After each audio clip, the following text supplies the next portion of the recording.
Welcome to the Meta Cafe for your daily astrology and human design and oracle energy report. Grab your cup of coffee, your tea, your water, whatever your pleasure. Sit back and let's talk about what's coming up for the energy of the stars. Happy Friday the 13th. I'm going to butcher this, I'm sure, but if you happen to be someone who has a lot of fear around the 13th, the Friday the 13th, then you are someone who's got triskaidekaphobia. There was no pronunciation key when I looked this up, so I guess I'm just going to fake it. Triskaidekaphobia, people who are afraid of the 13, the number 13. Good morning, Roseanne. And Facebook works for me today. Is that a good thing? I guess it is if you wanted to see the show. So triskaidekaphobia has its roots in ancient times, not even that ancient. And you know what? It was really disgusting is I'm looking up the energy. I wanted to see the history of Friday the 13th. And all it would take me back to is just before Christ's death. As in everything to do with Friday the 13th has to do with Christianity and the 12 disciples and 13 meaning Jesus, who then dies and leaves everybody. And one of those 12 was a what do they call them? Judas. And so it takes on all of this sort of mythic superstition around betrayal and death and what have you. And that's really as far as it would go. But I know people, and where's my Suzanne out there who is a practicing Wiccan and very into the pagan world. I'm sure that she would agree that there is so much more richness in how 13 was thought about in pagan times. And I was looking up articles around that too, but you have to go looking for them. Wikipedia just chooses not to mention any of that kind of stuff as part of the history, which I find fascinating. So let's see, Cheryl this morning sharing with us that her daughter was born on Friday the 13th, a Scorpio baby. So happy. It's a happy day for you. Yes, indeed. My friend Michelle's daughter is born today. She was April 13th. So happy birthday to Jocelyn, who I believe is 9 years old. I cannot believe this. She is one of the babies that I'm really good at predicting babies. It's really kind of funny because I told Michelle to watch out because she was going to get pregnant, and she was already pregnant. She was pregnant, and that was unexpected for her. And then a year ago, I looked at my son's chart and I said to him, "Are you guys pregnant? Are you going to have a baby?"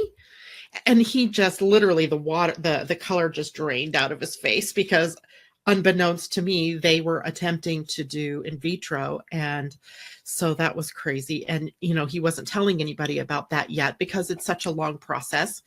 And so anyway, charts and babies, very obvious, right? Or at least to the astrologer. So today is a day for what I think is a celebration of the feminine. 13, when I looked up 13, we're very used to the number 12. There's 12 signs in the zodiac, or at least on the wheel, right? There is the 12 tribes of Israel. There's obviously the 12 disciples plus Jesus. Then there's something in the Islamic religion as well about Muhammad's I can't remember what the term was. So we're familiar with the number 12. I think when we throw in 13, though, it somehow upsets our symmetry, right? Our idea of equalness.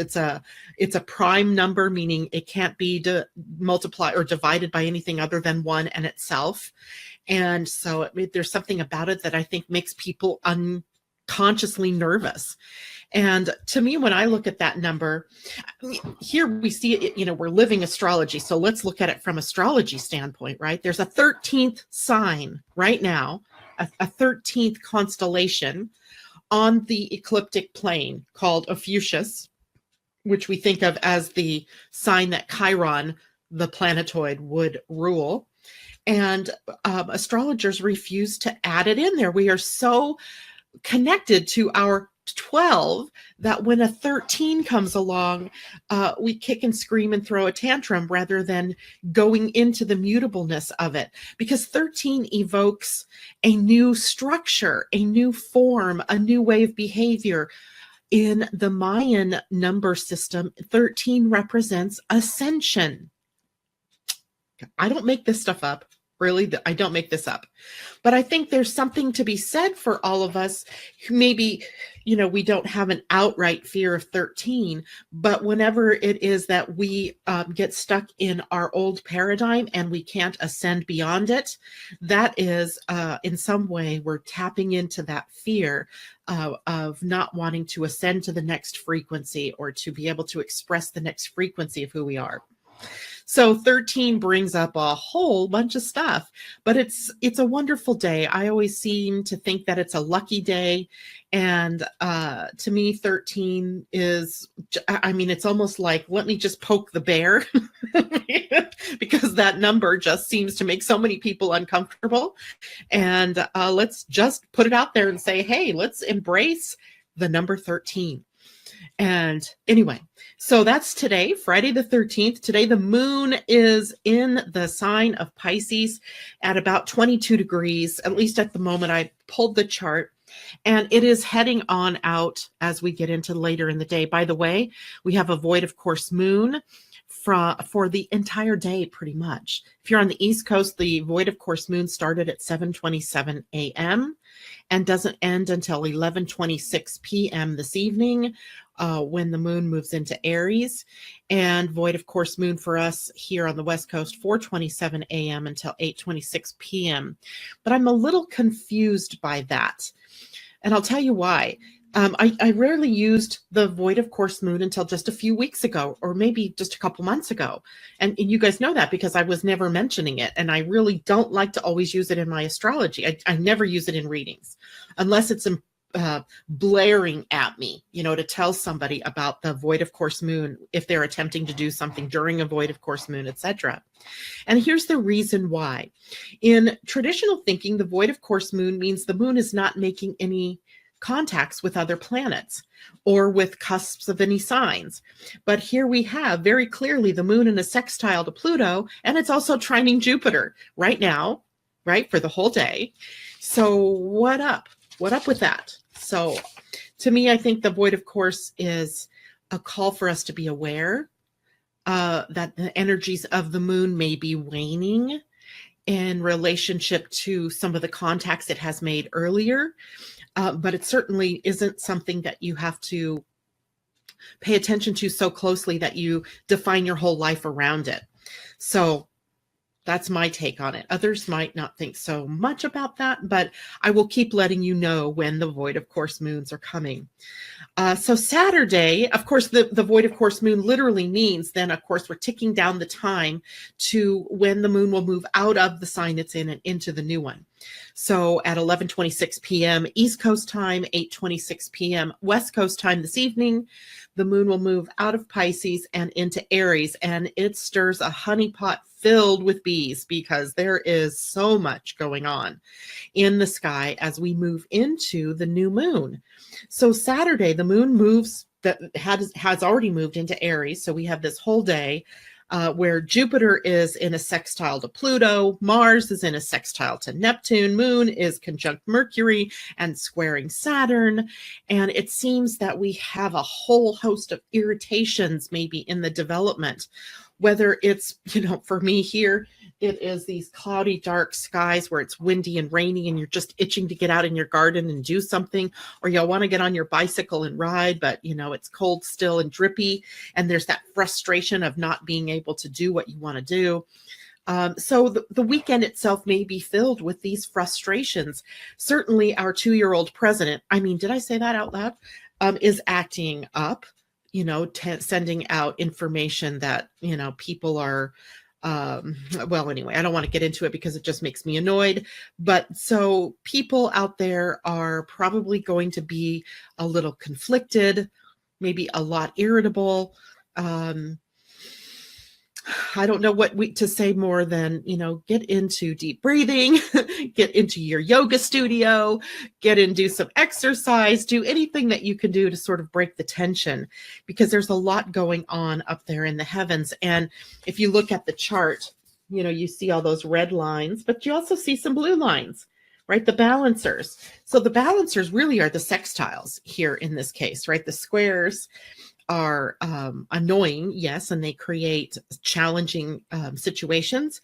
But the sextiles say, okay, but you have skills. You have mad skills, girl. You can use them in any way that you want to overcome any situation. You just have to remember that in the heat of the moment. And then we look at Sunday's new moon. So I want to talk about the new moon for a minute, because as I was, writing a bunch of notes before. The new moon occurs, by the way, at 9:57 p.m. Eastern Daylight Time on Sunday evening, at 6:57 p.m. then on the Pacific Coast at 26 degrees of Aries.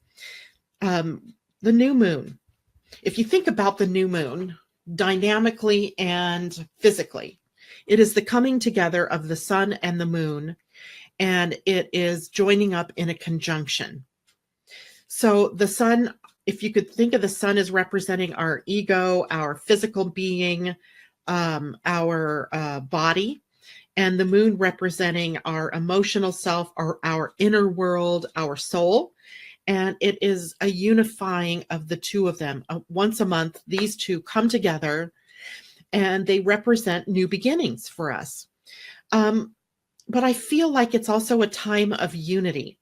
And unity in where body and soul come together, where your physical being and your inner being for once are in an alignment.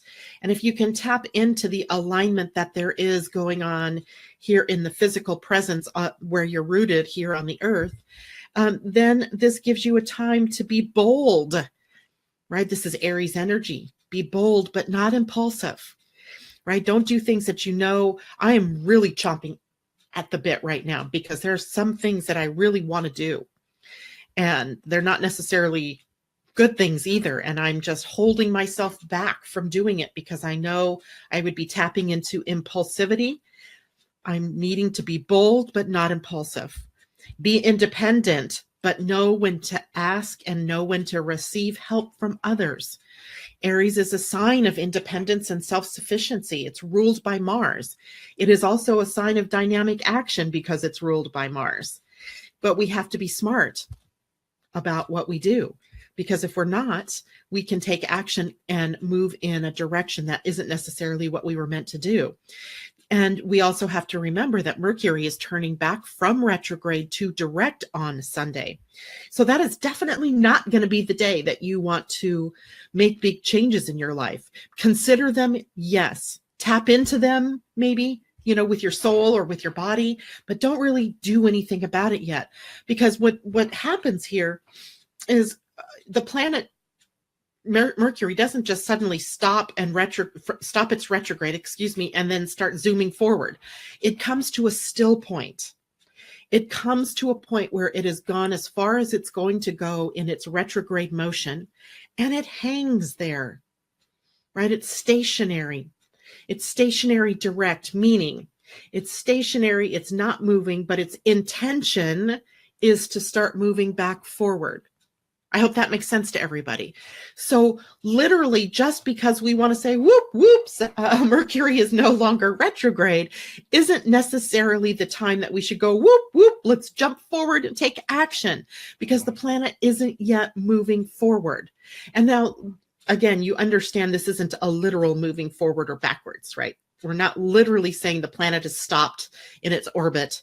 It's just appearing to come to this slow down point, into this stop from our perspective here on Earth, where it will again pick up speed and move forward.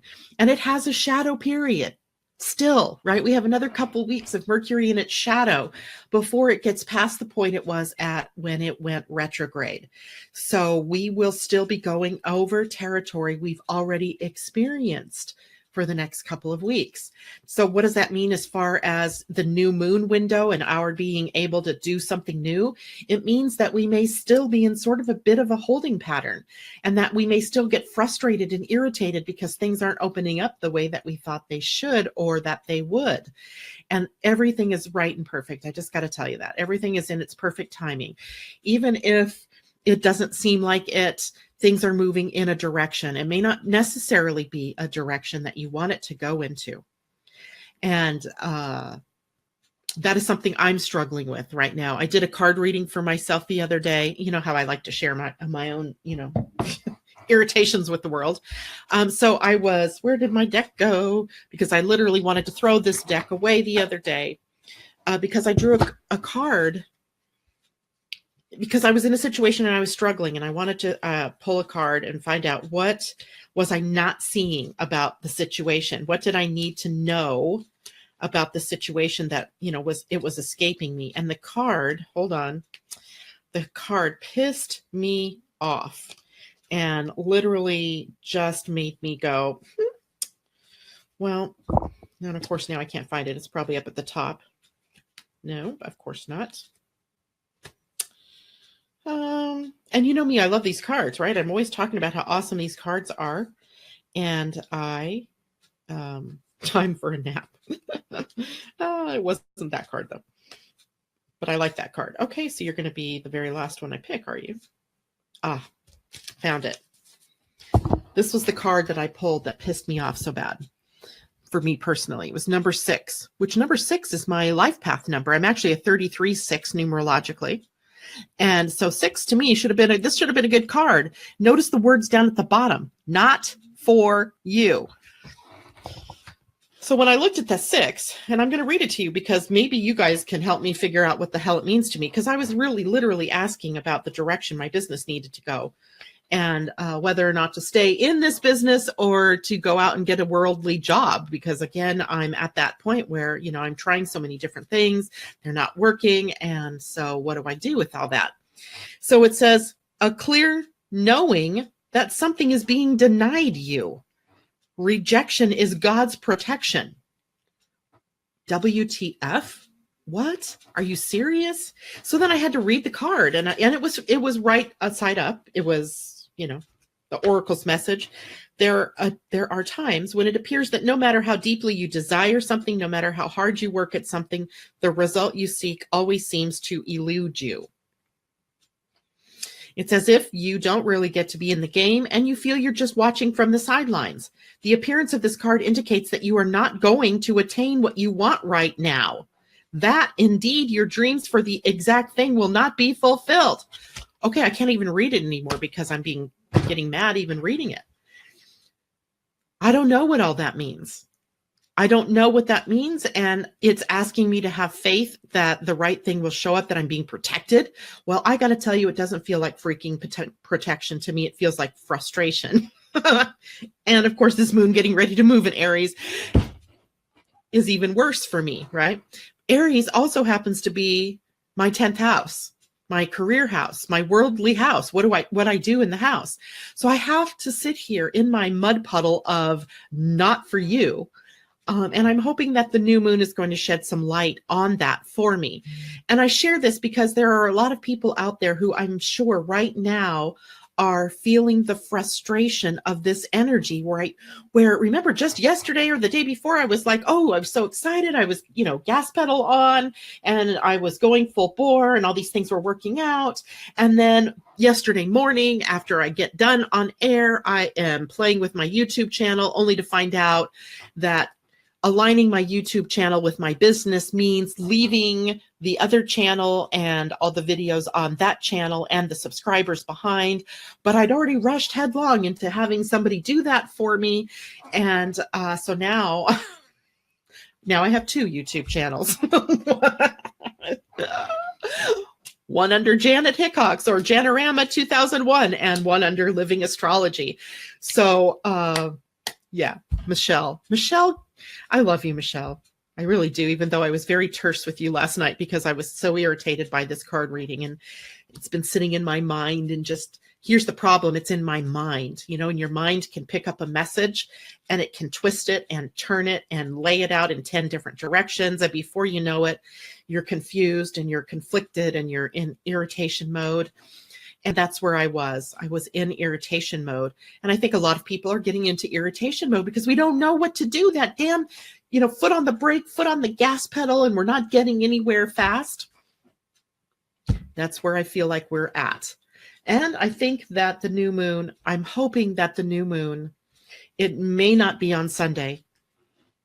It may not even be on Monday. It may be a week or so from now before we actually get to see where our intentions are taking us. So I guess my bottom line message is don't lose heart in not ever achieving what it is you want to, even if you have a stupid card that says it's being denied you.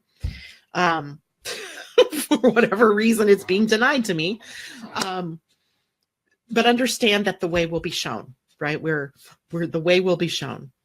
I did choose a card for the weekend, and I'm conflicted about sharing it with you all, especially after I just, gave you this other card that I pulled, but I'm going to anyway. The card that I pulled for the weekend, or for the new moon specifically, because that's what I had said, is the never-ending story. She looks like I feel like, seriously, right? So it's number 37, however, which is a 10, which is a 1, a new beginning.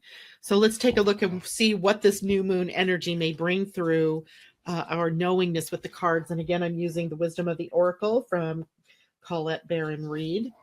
Card number 37, 26, there's 36, there's 37.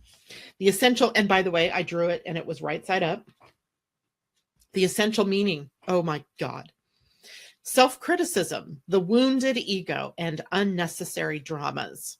There is a story woven through the imperfect fabric of life that tells of hurt and loss, rejection and humiliation, self-loathing and arrogance, and all manner of suffering born of unnecessary dramas. It is the old story whose refrain is that you cannot do this, must not go there, should not say that, lest your world become crumbling down, lest your world come crumbling down. She's 10 today? Oh my gosh, I thought she was 9. Bad girl. So earlier I said that today was Michelle's daughter Jocelyn's 9th birthday. She's 10. She's on a new level of her creation story. Today, know that none of this is actually true. The sky is not falling. The voice you hear is just a small, scared, conditioned part of you that got stuck in a lie, wants to protect you, and needs to be seen as a victim. Ugh. Love that lost piece of you. Fear is all it knows. Distorted guidance is preventing you from being true to yourself. You are not your story, and the narrator is simply the voice of your fearful part, small and vulnerable and easily soothed. Fear, envy, procrastination, greed, and the perception of victimhood could all be active in your life at this moment. Are you comparing yourself with others, thinking their success should be yours? Maybe you're afraid of all the good that is coming your way, so you step out of your lane, totally aware of what you're doing, but seemingly powerless to stop yourself. Are you back where you started, or in a situation that reminds you of past failures? Financial insecurities scaring you? You must learn to love yourself through missteps and sabotaging moments. Use criticism constructively right now. Better yet, stop telling this story altogether. Make up a new one. The universe loves you deeply and will wait for you to figure that out. Tell a new story and success is all but guaranteed. You can do it. There you have it. The opportunity we have. By the way, Aries is the first sign of the zodiac, right? And it does give us an opportunity to start a new story, start a new thread, right? You know how those in conversation forums, they always have a thread and the conversations can go off in like these tenuous or 10 different, directions. Well, start a new story. You have the energy to do it. It might take some time to get from inertia to get the momentum building and the momentum moving, but we can do that. And Roseanne says, I'm in 9, which is endings. It sure is a lot of endings for me, which I'm happy about. So tell us about that, Roseanne. 9, is that your life path you mean? Or is that just this year for you? Because, yeah, 9s are not necessarily fun. Life cycle, what year are you in? I'm in an 8.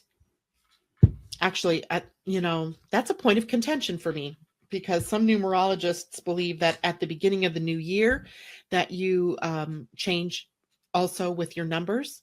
The universal year certainly does, because we all by agreement say that January 1st is the first of the new year. But there are many new years, as we've talked about here, that we could really say are true for us. And I think of my birthday as my new year. So I'm in the closing phase of an 8-year, then going into a 9-year as I get into the month of June. So interesting. It's just an interesting time all the way around. And we also have the new year with astrology. We have a Mayan new year. We have the Chinese new year was just in February. So we have lots of new years, none of which I particularly resonate with my birthday as being my new year. I was born on that day, and when the sun comes back to that same degree of the sign, then I believe that's when a new level of year in my evolution is there for me to take and look at. And certainly looking at a chart at that point in time gives you a sense of what are the themes that are going to be coming up for you. So that's what I like to do. It's birthday to birthday. Yes, that's how I look at it, as opposed to the first of the year. I think, though, it's hard because my birthday falls smack dab in the middle of the year. And that means that I think for a part of the year, I'm under the influence of the universal year of that year. And then for part of the year, I am under the influence of the universal year of the new year. So as of January 1st, literally I come under the influence of the 11 and the 2. So if we look at the 11 and the 2 and we put it together with the 6, with the 8, and then in June, that 11 and 2 is beginning to work with the energy of the 9. So in each of your lives, is it working that way? Some people are born in January, so almost immediately your new year is the same as the calendar new year. So it's a crazy thing. I do numerology. I learned numerology first, and I really love numbers, especially when it comes to the numbers of words. I love looking up words that way. But it's always kind of caught me up, this idea of the year and how all of that energy works together. So I'd love to hear everybody's input on that, and how, if you have any inkling about what the numbers are in your own life, how you feel that it works for you. Anyway, but that's kind of fun. Let's see, anything else? The new moon, crazy new moon, right? I think we talked earlier this week when I looked at, here at the bottom of charts, this grid tells you about how all of the planets are getting along, all the aspects they make with one another. And so at the moment of the new moon, the sun and moon again are conjunct, but the sun and moon both are also squaring Mars at that moment. They are conjunct Uranus at that moment. Expect the unexpected, right? I alluded earlier in the week to the idea that this weekend could come with a lot of surprises, whether we end up in some kind of military action, whether, our president totally melts down over the new book that's come out by James Comey, whether he's had a tough week, right?